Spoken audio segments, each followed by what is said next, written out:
The alarm bells rang through the command center of Kepler Station. Admiral Tekvar looked up from his reports as the sound filled the air. His 4 eyes focused on the main screen where red lights flashed warnings across the star map. "What is happening?" he asked his communication officer. "Sir, we have detected an unknown ship approaching the junction," the officer replied. His voice carried worry. "The ship is not in our database. We have never seen anything like it before." Admiral Tekvar stood up from his chair. His tall, blue-skinned body moved quickly to the main display. The Kepler Junction was the most important trade route in this sector. Ships from across the galaxy passed through here every day. Every single one was registered, logged, and tracked by the Valerian Empire. "Show me the readings," he commanded. The screen changed to show sensor data. The unknown ship was large but not massive. It moved at a steady speed toward their position. What worried the Admiral was not its size, but its energy signature. The readings made no sense. "These numbers cannot be correct," Tekvar said. "Check the sensors again." "I have checked them 3 times, sir," the sensor operator replied. "The ship is producing energy levels we have never recorded before. The type of energy is also unknown to us." On the ship approaching Kepler Junction, Captain Deho studied the star charts on his navigation screen. The human officer had black hair and dark eyes that showed intelligence and calm thinking. He wore a simple blue uniform without the heavy decorations that marked military ranks in this part of the galaxy. "Haywan, what do you see on the scanners?" he asked his navigation officer. Lieutenant Haywan looked up from her station. She was young for her rank, with short black hair and quick fingers that danced across her control panel. "Captain, I am detecting a large space station ahead. It appears to be heavily armed. There are also several warships in the area." "Any attempts to contact us?" Deho asked. "Yes, sir. They have been sending signals for the past 10 minutes. The messages appear to be warnings telling us to stop and identify ourselves." Captain Deho nodded slowly. This was their first contact with the local government in this sector. The humans had been exploring this part of the galaxy for months, but they had stayed away from populated systems until now. Their mission was peaceful, to establish trade relations and learn about other species. "Send a response," Deho ordered. "Tell them we come in peace and wish to establish diplomatic contact." Back on Kepler Station, Admiral Tekvar received the human message. The words were translated by their computer systems, but the meaning confused him. No unknown ship had ever entered Valerian space without permission. No ship had ever ignored their warnings and continued forward. "Diplomatic contact?" he repeated. "They want to establish diplomatic contact with the Empire? Who are these beings?" "Unknown, sir," his intelligence officer replied. "We have no record of their species, their technology, or their government. They do not appear in any database across the Empire." Admiral Tekvar felt a chill run down his spine. The Valerian Empire controlled this entire sector of the galaxy. They knew every species, every government, every type of ship that existed in their territory. How could an unknown species suddenly appear with advanced technology? "Sir, the ship is still approaching," the sensor operator reported. "Should we prepare defensive measures?" The Admiral thought carefully. The unknown ship had claimed peaceful intentions, but he could not take chances with the security of the Empire. The Kepler Junction was too important to risk. "Send another warning," he ordered. "Tell them to stop immediately and prepare to be boarded for inspection. If they refuse, we will consider them hostile." On the human ship, Lieutenant Haywan translated the new message for her captain. "Sir, they are demanding we stop and submit to boarding. They say they will consider us hostile if we refuse." Captain Deho frowned. He had hoped for a more friendly first contact, but he understood the aliens' caution. An unknown ship would make any government nervous. "What is our position relative to their station?" he asked. "We are still 4 million kilometers away, sir. At our current speed, we will reach their position in 6 hours." "Reduce speed by half," Deho ordered. "Send another message. Tell them we understand their caution, but we are not prepared to allow boarding at this time. We would prefer to meet at a neutral location for initial discussions." Admiral Tekvar read the human response with growing anger. In all his years of service, no one had ever refused a direct order from the Valerian Empire. Every species in the galaxy knew that refusing an Imperial command meant war. They refused to comply, he said to his officers. They continue to approach our position despite our warnings. What are your orders, sir? Asked his tactical officer. Deploy the heavy cruisers Dawnblade, Starpierce, and Thunderstrike. Have them intercept the unknown vessel. If it continues to refuse our commands, they are authorized to disable it with minimum force. The 3 Valerian warships were among the most powerful in the Imperial fleet. Each one carried enough firepower to destroy a small moon. Their shields could withstand attacks from entire enemy fleets. Admiral Thekvar was confident that the sight of these massive ships would convince the unknown vessel to surrender. Captain Deho watched on his main screen as the 3 warships approached. Each ship was over 2 kilometers long, covered in weapons and armor plating. They moved with the confidence of a military that had never been defeated. Impressive ships, he said quietly. What do you think, Haywan? They appear to be using fusion reactors for power, sir. Their weapons look like plasma cannons and missile systems. Standard technology for this region, but quite advanced for their time period. Any hostile actions yet? No, sir. They are maintaining a safe distance and attempting to establish communication. The lead Valerian cruiser, Dawnblade, sent a final message to the human ship. The communication was simple and direct. Unknown vessel, you are in violation of Imperial space. Reduce power to your engines and prepare to be escorted to Kepler Station for inspection. This is your final warning. Captain Deho looked around at his bridge crew. These were scientists and explorers, not soldiers. They had come to this galaxy to learn and to make friends, not to fight wars. But he also knew that sometimes peaceful people had to defend themselves. Hey Juan, are our defensive systems online? Yes, sir. All systems are ready. Send one more message to the warships. Tell them we wish no conflict, but we will defend ourselves, if attacked. Admiral Thekvar received the message and made his decision. The unknown ship had refused 3 direct orders from the Imperial fleet. By Imperial law, this was an act of war. All ships, weapons hot, he commanded. Disable the target vessel. Try to keep it intact for study, but protect yourselves first. Then 3 Valerian cruisers moved into attack formation, their plasma cannons charged up, creating bright blue glows along their hulls. Missile tubes opened, showing rows of powerful warheads ready to launch. On the human ship, alarms began to sound softly.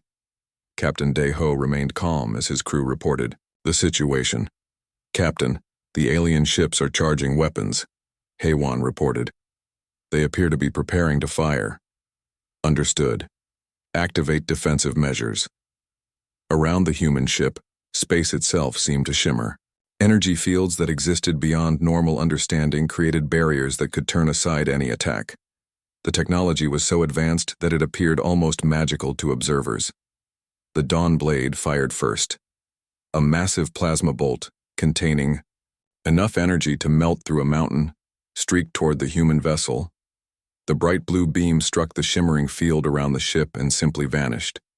It did not bounce off or get absorbed. It just stopped existing. Direct hit, shouted the Dawnblade's weapons officer. No effect on target. Similar reports came from the other 2 cruisers as they fired their weapons. Plasma bolts, fusion missiles, and particle beams all struck the human ship and disappeared without causing any damage.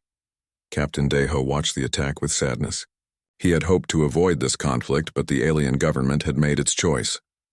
Return fire, he ordered quietly. Minimum power. Disable their weapons only.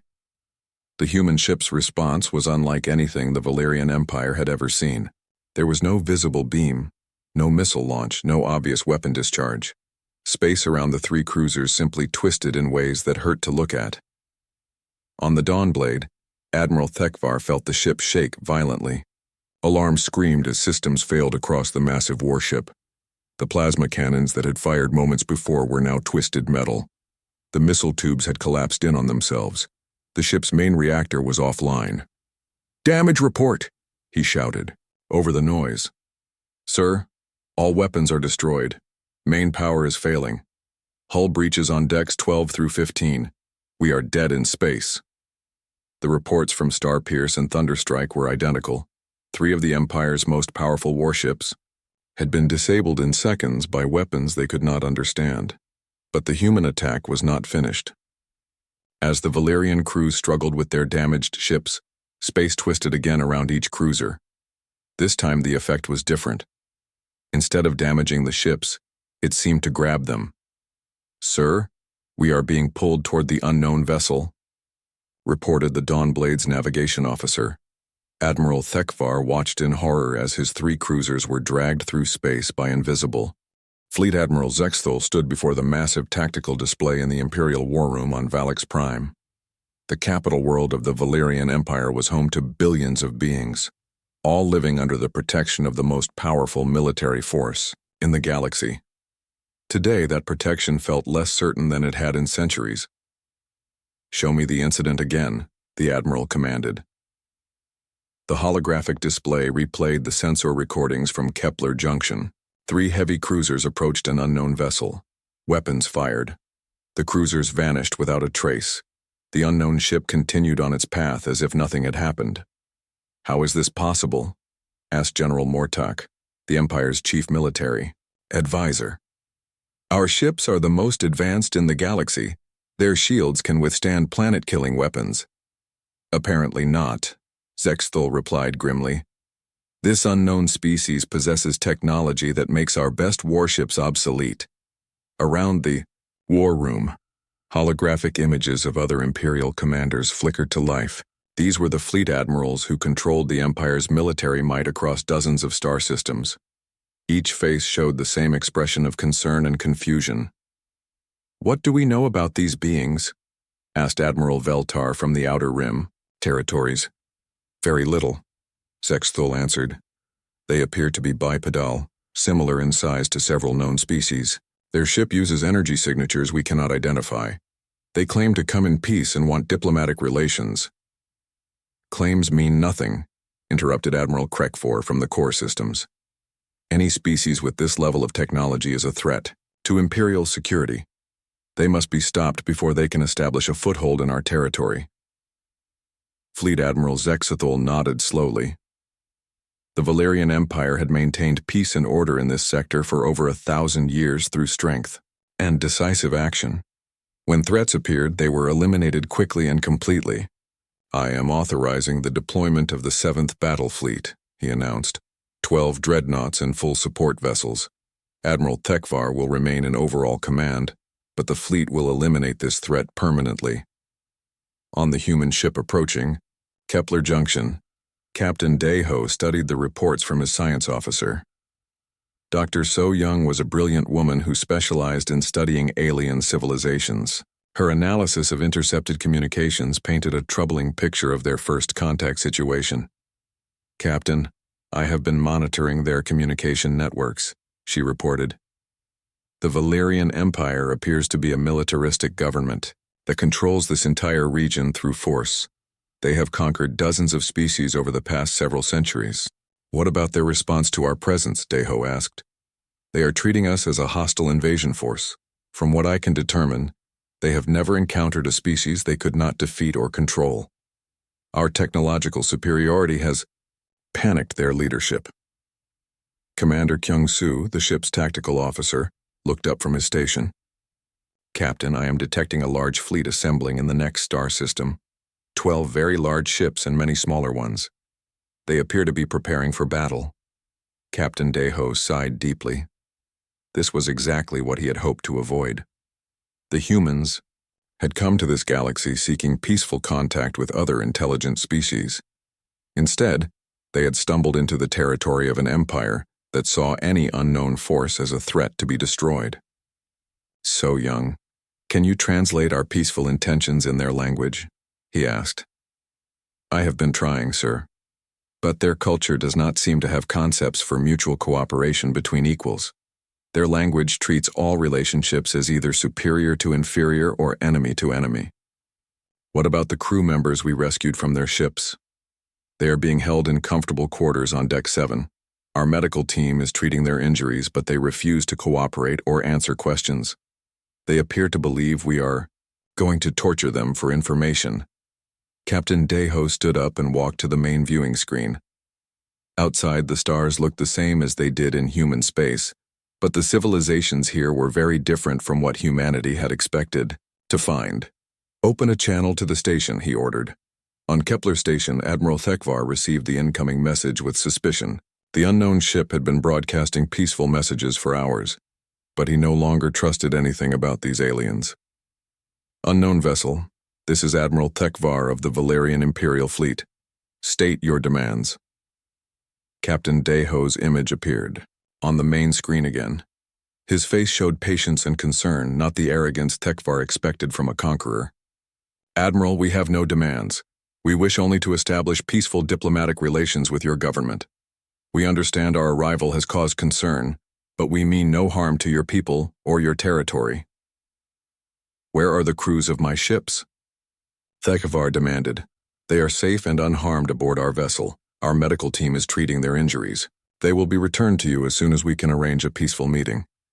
You will return them immediately, or face the consequences." Captain Deho paused before responding.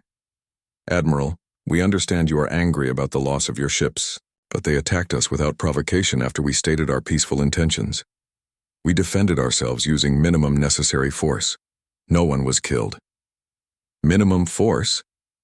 Thekvar's voice rose in anger. "You destroyed 3 heavy cruisers." "The ships were not destroyed. They were moved to a safe location where they cannot threaten anyone. The crews will be returned with their vessels once we establish peaceful communication." The transmission ended, leaving Admiral Thekvar staring at a blank screen. The alien captain spoke of peace, but his actions showed power beyond anything the Empire had ever faced.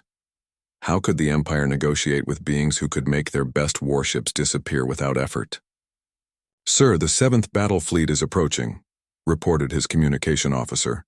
"Admiral Zexthul is requesting a full briefing." The 7th Battle Fleet was the pride of the Imperial Navy. 12 massive dreadnoughts, each over 5 kilometers long, and carrying enough firepower to destroy entire worlds.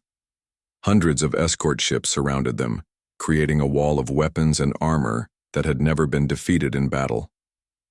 Fleet Admiral Zexthul commanded the fleet from his flagship, the Eternal Victory. The massive dreadnought's bridge was designed to inspire awe and fear in enemies.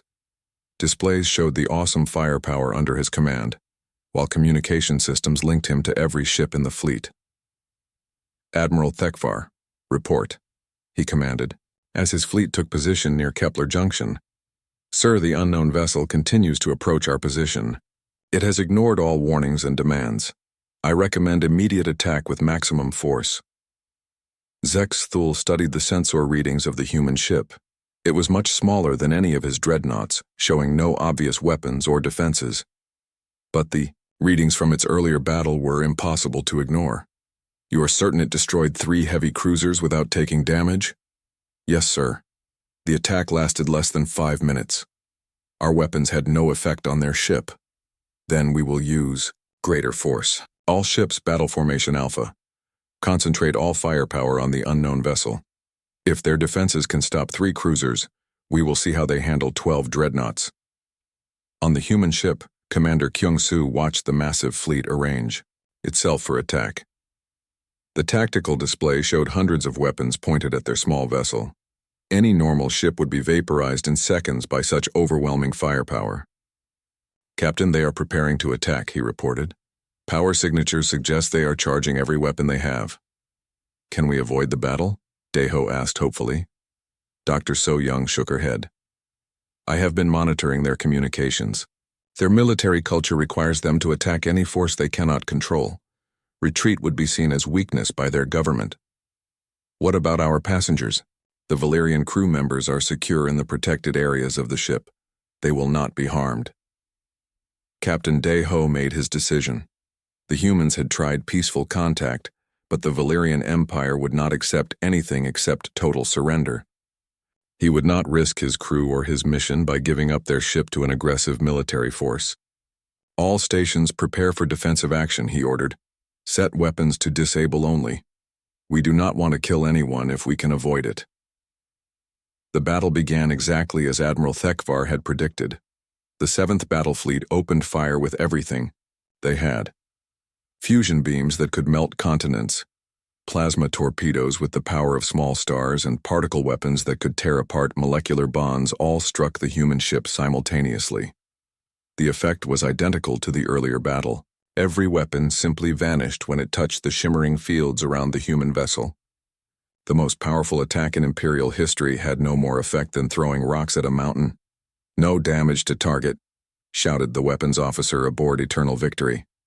"All weapons ineffective." Fleet Admiral Zexthul stared at his tactical display in disbelief.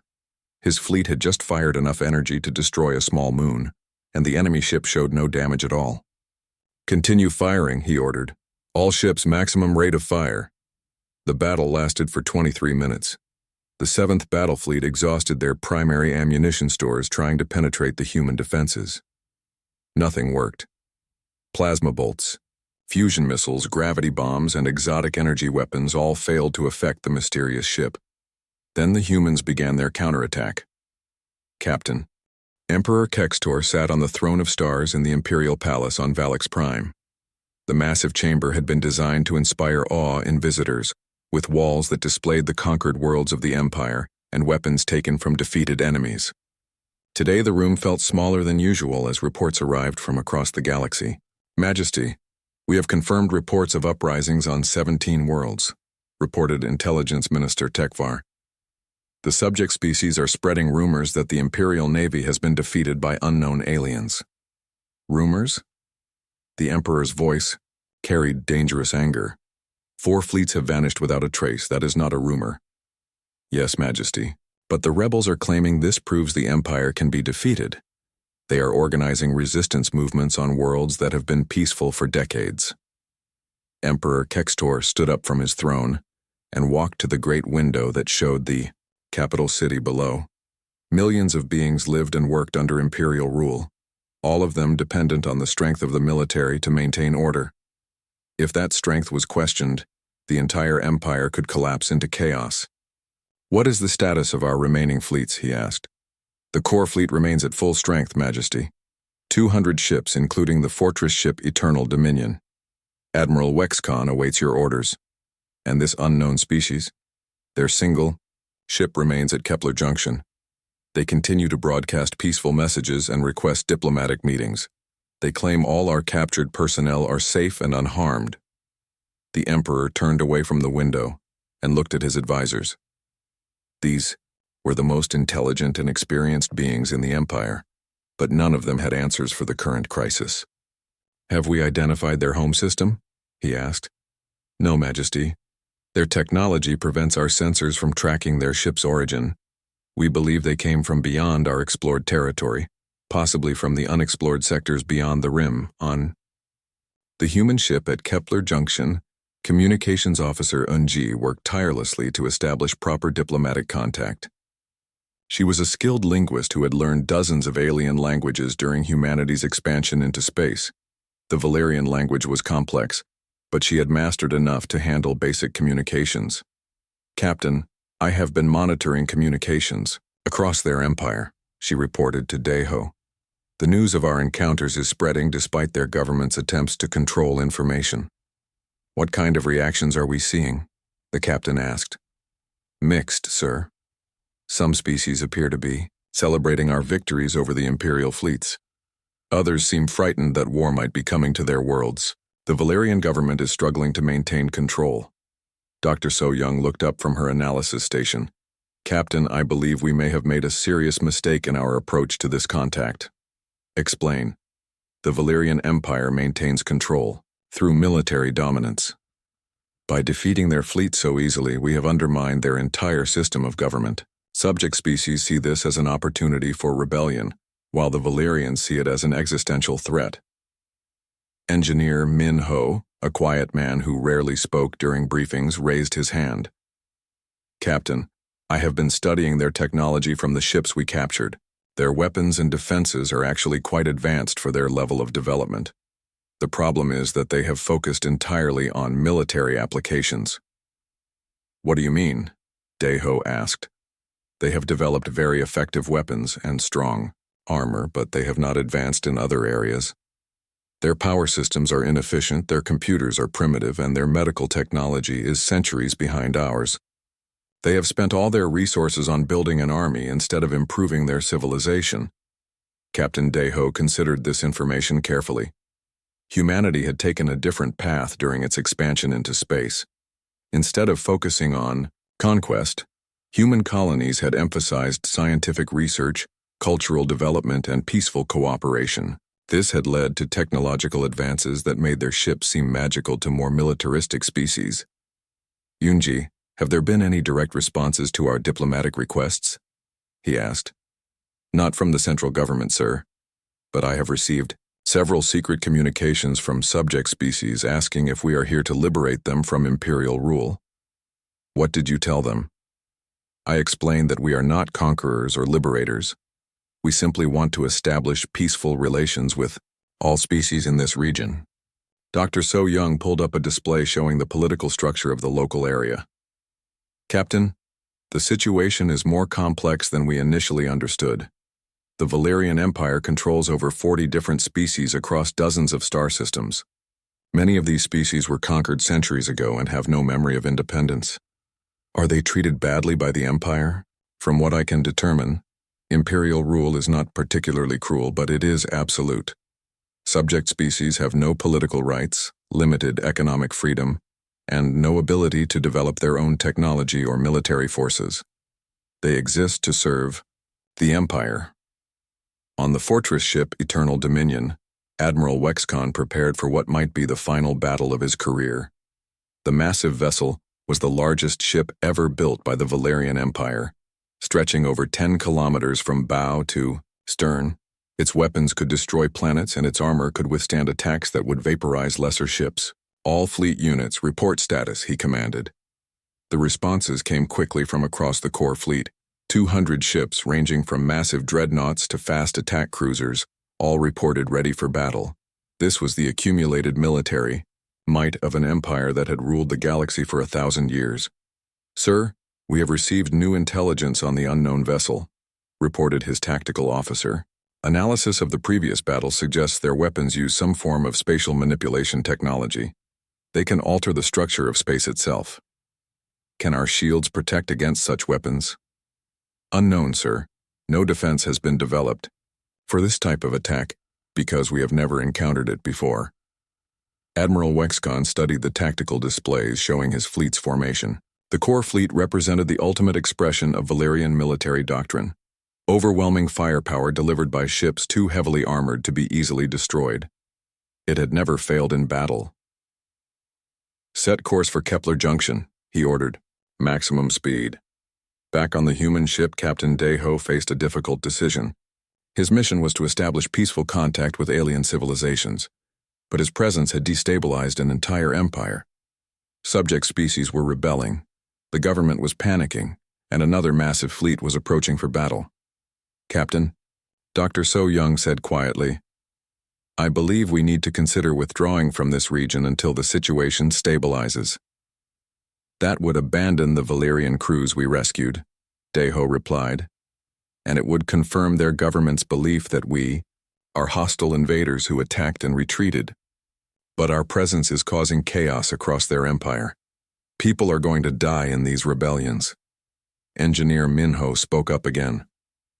Captain, there might be another option. What if we offered to share some of our technology with the Valerians? Explain.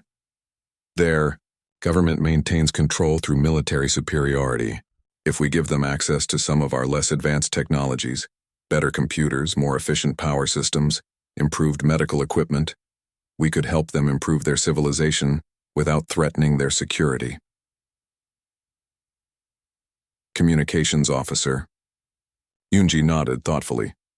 That might work, sir. We could frame it as a trade agreement. They get access to beneficial technology and we get diplomatic recognition and peaceful relations. What about the subject species who want independence? Dr. So Young asked.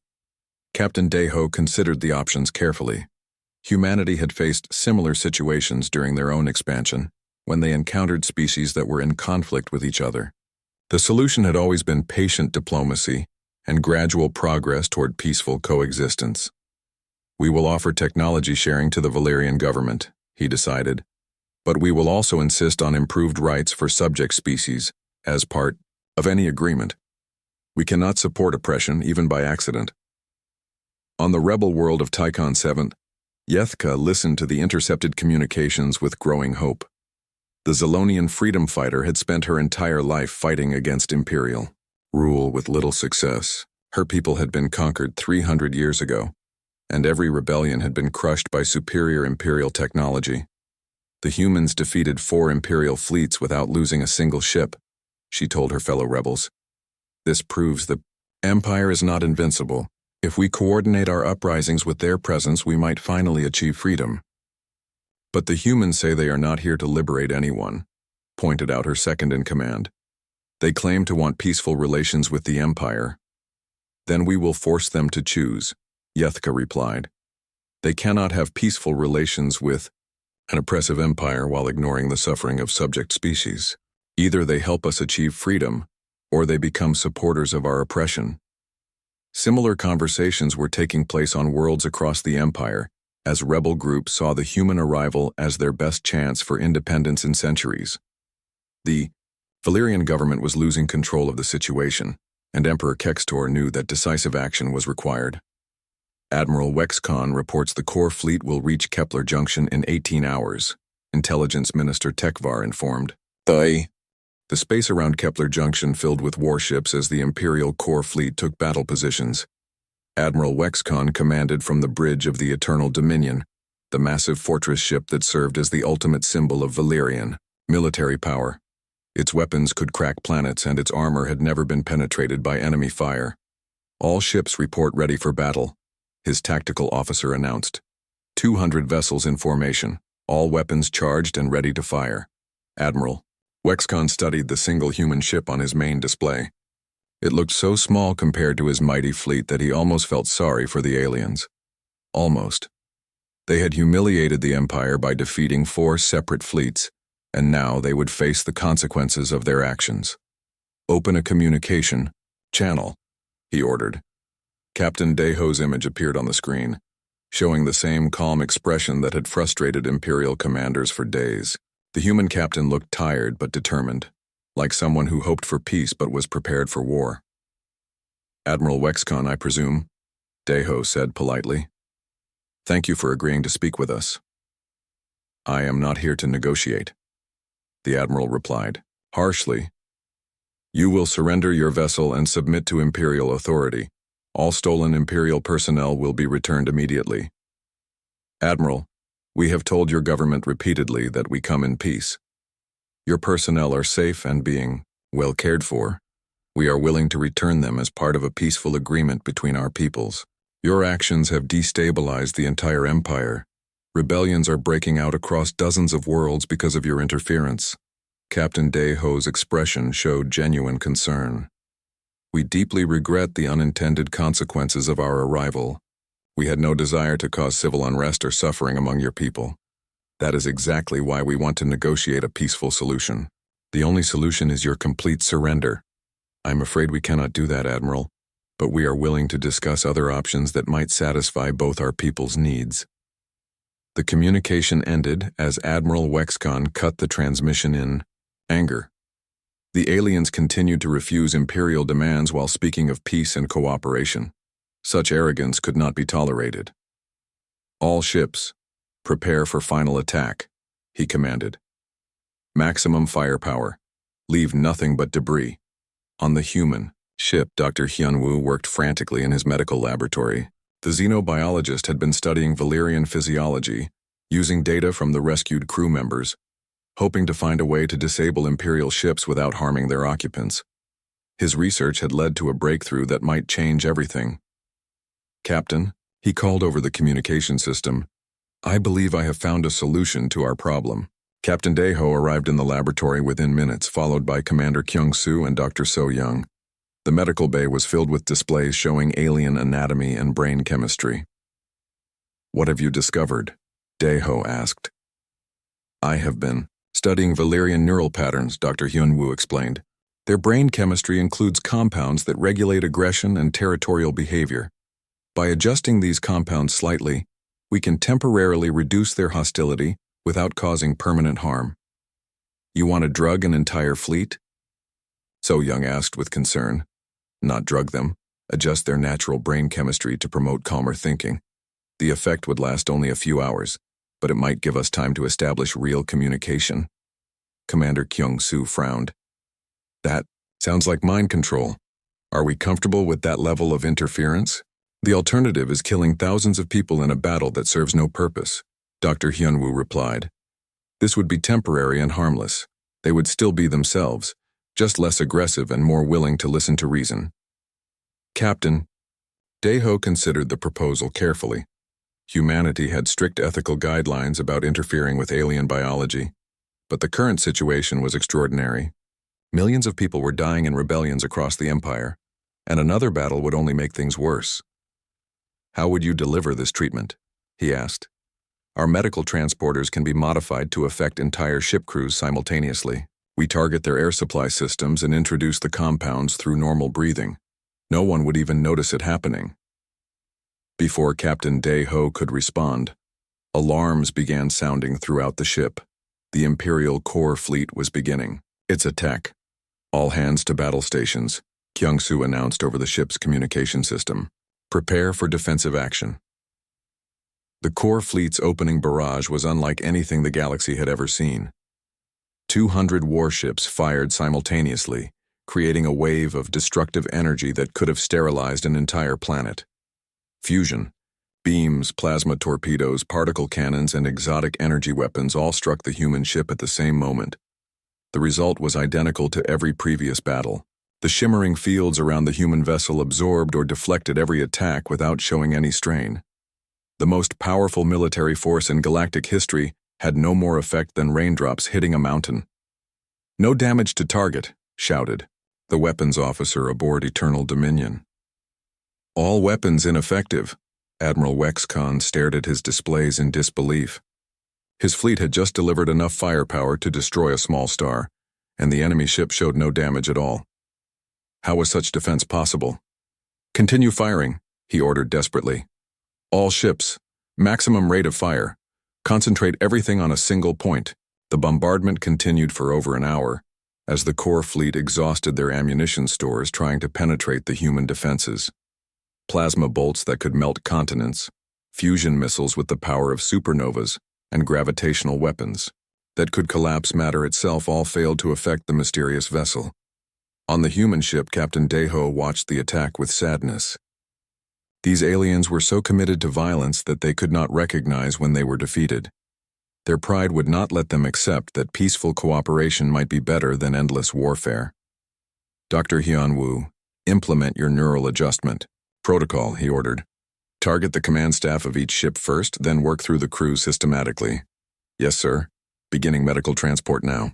Invisible to Imperial sensors, streams of modified air molecules began appearing in the life support systems of every ship in the core fleet. The compounds were odorless and undetectable, designed to work with Valerian physiology without causing any harmful effects. Admiral Wexcon was the first to notice the change. As he prepared to order another futile bombardment, he suddenly felt calmer than he had in days.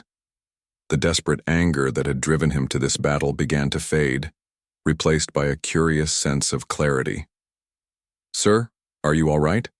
asked his tactical officer, who was experiencing similar changes in his own thinking. "I feel different," the admiral replied slowly. "Less angry. Why are we shooting at this ship?" "Because they defeated our other fleets and refused to surrender, sir. But they say they come in peace, and they have not harmed any of our captured personnel. Perhaps we should listen to what they have to say." Similar conversations were taking place on ships throughout the core fleet as crews found themselves questioning the logic of continued fighting.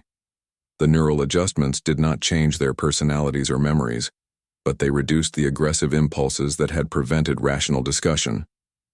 "Sir, the fleet is ceasing fire," reported the communication officer with confusion. "Ship captains are requesting permission to establish diplomatic contact with the unknown vessel." Admiral Wexcon nodded thoughtfully. For the first time since this crisis began, he felt able to think clearly about the situation. The humans had demonstrated overwhelming technological superiority, but they had also shown remarkable restraint. Perhaps there was wisdom in listening to their proposals. "Open a channel to the human ship," he ordered. Captain Deho accepted the communication request with relief. Admiral Wexcon's face appeared on the screen, but his expression was completely different from before. Instead of anger and aggression, he showed curiosity and calm intelligence. "Admiral, thank you for calling," Deho said. "Are you willing to discuss peaceful solutions to our current situation?" "I find myself unexpectedly interested in your proposals," Wexcon replied. "Perhaps we have been too hasty in our response to your arrival. May I ask why you have come to our territory?" "We are explorers seeking to establish friendly relations with other intelligent species. Our civilization has developed advanced technology through peaceful scientific research, and we hope to share knowledge and cultural exchange with your people." "And you truly have no interest in conquering our territory?" "None whatsoever. We have our own colonies and systems that meet all our needs. We seek friendship, not expansion." Admiral Wexcon considered this carefully. The human explanation made sense if their technology was truly as advanced as it appeared. A species with such capabilities would have no need to steal resources or territory from less developed civilizations. "What do you propose?" he asked. "A meeting between representatives of our peoples to discuss mutual cooperation. We would like to return your captured personnel as a gesture of good faith, and we are willing to share some of our less sensitive technologies in exchange for peaceful relations." "What kind of technologies?" Dr. So-Young joined the conversation from her station. "Medical advances that could extend lifespans and cure diseases." Computer system. 6 months after the first encounter at Kepler Junction, the neutral world of Tychon 7 hosted the most important diplomatic gathering in galactic history. Representatives from dozens of species filled the conference center that had been built specifically for these negotiations. The building itself was a symbol of cooperation, constructed using both human technology and Valyrian engineering. Ambassador Yu Jin stood at the window of her temporary quarters, watching as delegates arrived from across the galaxy. The human diplomat was experienced in first contact situations, but nothing had prepared her for the complexity of these negotiations. She was not just establishing relations with one species, but helping to reshape the political structure of an entire galactic region. "Ambassador, the morning session is about to begin," her aide informed her. "Thank you. Are all the delegations present?" "Yes, ma'am. 43 species are represented, including both imperial and former subject worlds.